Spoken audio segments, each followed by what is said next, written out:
Hello, I'm Jason Vaughan, portrait photographer. Pixapro have asked me to do this short video just to show some of the location lighting that is available from them and explain some of the functions and uses of it. By all means, this is no definitive guide, but will give you a better idea of what lighting you might want to use in certain situations were you looking to purchase some lighting. So everything you see in front of me at the moment is of the what we call the One system. That means that it is all on the 2.4 gigahertz receiver range. It's all got built-in receivers, so it will work with the Pixapro triggers. This being the most popular one, the ST4. From this trigger you can control modes and functions of the lights. You can turn the power up and down, have them mixed over groups, fire the lights. You can zoom in on the Speedlites, which I'll talk about a little bit more in a moment. So, very popular trigger, very usable, very easy interface. And because they all use the same system, once you know how to use one light, it translates over quite easily to the other. But there are some differences with the lights. All of the lights, though, have very similar modes and functions. All of the lights are capable of working, or all of these lights are capable of working in either manual or TTL. TTL being through the lens. Basically what that means is it uses the inbuilt meter within the camera to estimate the amount of light that it needs to put out to properly illuminate the subject that you're taking the picture of. This is done by means of a pre-flash. Takes a little bit of user knowledge, takes a little bit of getting used to, but it will certainly get you there and get you there quick. And with this trigger, once you're actually in the ballpark area with using the TTL, one press of a button and you can convert that to a manual setting, so the lights will not change. If your scene changes, you've still got the same light output, which makes it a very useful tool. Also, all of these will do strobotic, which means that you can set a burst using a time frame and hertz, which means that you will get multiple flashes at different speeds for creative effect on a long exposure image or other uses that you can come up with. All of these will also sync with the high-speed sync, so that basically means it uses a technology where you can push your shutter speed up to 1/8000th of a second if the camera is capable, so that you can use these in different situations for creative use. As a portrait photographer, I often use it when I'm shooting outside, doing portraits, and I'm wanting to balance flash and ambient light and use a wide open aperture on a fast lens so that I can get that lovely creamy out of focus background, or sometimes to knock down strong ambient light if the sun is a bit strong, so I can actually bring down the background light so it doesn't become a distraction in the image. And as you can see, some of the images here with the settings, you can see where I've used it to that sort of effect. But that's by no means the only use of the high-speed sync. It's just the way that I use them. The differences with the lights, I will explain for you now. So we'll start at this side. Over here we have two speed lights. So we've got the Go1 in Canon, because I shoot Canon, but available in other brands, so it will go with Sony, Fuji, etc. Or the 580, the lithium-ion 580 Mark II. Both of these flashes are TTL and manual, as I've already explained, of a similar power setting.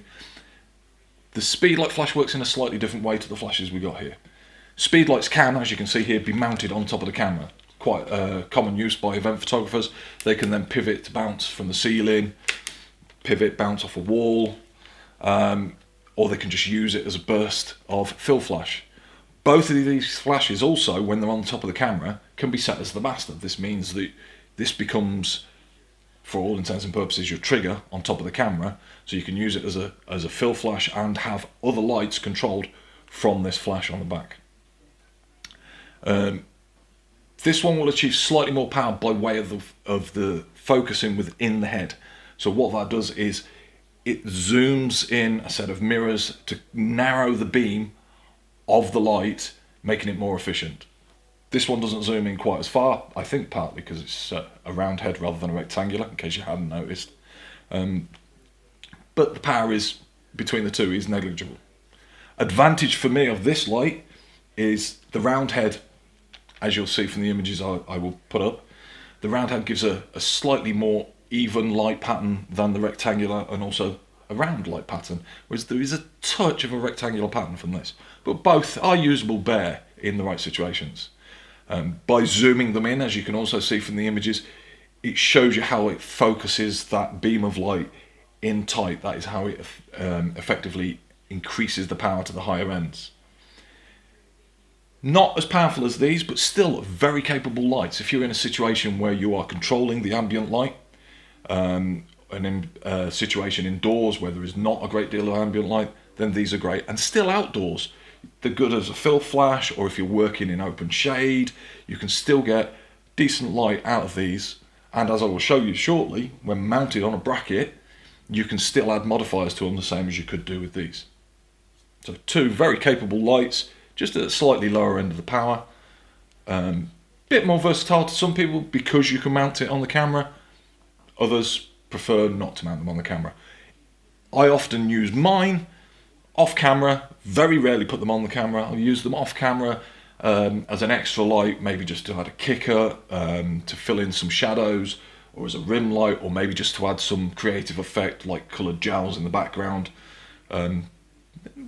Whatever you actually want to use them for, they are still very good lights. And as the lithium ion, as per the others, you get a rechargeable battery with the charger with the light, so you're not having to pay out money for extra batteries, carrying around loads of spare batteries. You could just carry 1 or 2 batteries and you get a really good use on all of these lights from that one battery fully charged.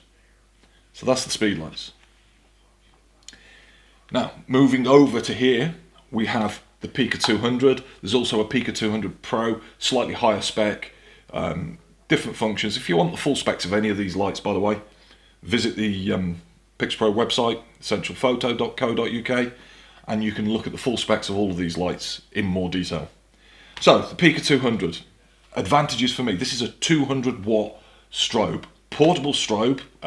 Many people have called it the pocket flash because they say it will fit in a pocket. Personally, don't carry mine in my pocket, but yes, it will fit in a larger pocket. Straight out of the box, you get it with a mounting bracket, and you get the bare bulb head. So this is Fresnel head, looks very similar to the Speedlite head, but unlike the Speedlite head, this will not zoom. Okay, so it is just a fixed width of beam of light that comes out of this, and it will not zoom. But you can fit modifiers to this, such as the mag mods and other modifiers out there, to alter the way that this is. So that's available with it in the case, and also the bare bulb. It's just a simple case of changing it. This is my preferred head when I'm using mine.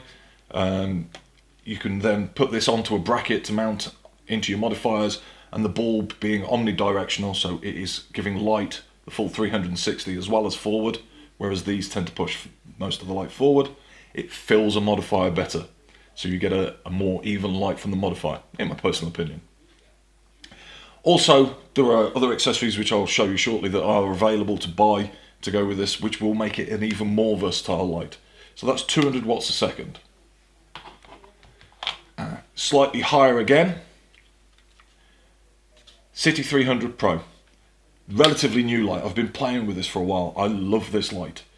Again, it's an omnidirectional bulb, so it's 360 as well as pushing it forward. I like the diffusion on the front of the bulb cover there. Stops too much harsh light going forward, so it will reduce chances of specular highlights. Some people like them, I don't. Good powerful light, not much bigger than a good size lens. And as I think I may have said, and if I haven't, I'm saying it now, all of these comfortably fit into a camera bag. Again, this can be mounted on a bracket. It comes in the case with its own little bracket here. As you saw me take the reflector off, that's the native reflector that comes with it, and you get a cover to protect the bulb. It is already fitted with the Godox mount, so if you want to use some of the Godox style modifiers, which Pixapro are also now stocking, I believe, some with the Godox mount, that can mount straight on there. So you've literally got that, a modifier, no other bracket needed, and you're mounting modifiers on there. With that bracket, you can mount a brolly. I'm using one here. There's also shoot-through brollies available, which I will show you when I get onto modifiers for locations. So very good versatile light. And then mounted in the bracket, which is a very similar bracket to what you would use for these, you can then add Bowens style modifiers on the front.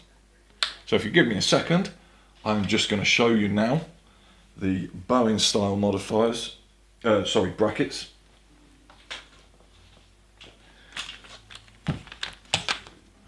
So first of all, the Smart bracket from Pixapro. So either the PIKA or a Speedlite can slot straight in. We then tighten it down. We have somewhere to mount a brolly as a modifier, shoot through or reflective, or if you can possibly not see from there, but if you look closely, and you will see later with the modifiers, it mounts onto an S-type, or commonly called Bowens style mount for this bracket. Okay, so that locks down on the Speedlite or on the PIKA. Also, looking very similar and will work with the PIKA and with the Speedlite, is the new Smart bracket. But the added advantage of this one is this part comes out. You can mount the round-headed Speedlite in there, or I use it with the 300. So I can mount my 300 in there, and I can use Bowens or S-type modifiers and the shoot-through brollies. And the nice thing with a lot of these lights, especially with the PIKA and with the CITI300, is you can move it in and out of the modifier to find the best position for you to give the most pleasing light within that modifier. So it will fill it. So none of that light is being wasted by not actually reaching any of the reflective part of the modifier.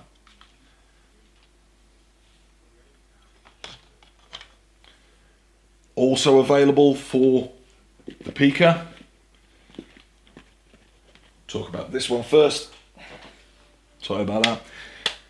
This is the dual head bracket. So if you've got two PIKAs, you're out and you need a little bit more power, you can take the bulb direct from here, mount it, one in the top, one in the bottom, add the two PIKAs onto the back, and you've suddenly got 400 watts of mains powered or TTL light as opposed to the 200 watts. So you can double it up and double the power.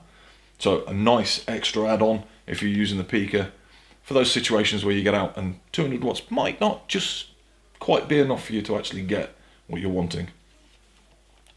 As I said before, because they're all on the one system, all controlled from this trigger, so there's nothing to stop you having all of these and mixing them. I have a good mix of lights and I will often mix them in. Pixapro sell mains powered lights, which will also work on this trigger, which means you can have a permanent studio with mains powered lights, and if you need a little bit of extra light, you can grab your location kit and add it in. But we're talking about location lighting today. So all great, easily fit inside a camera bag, location lighting, very versatile, fantastic lights.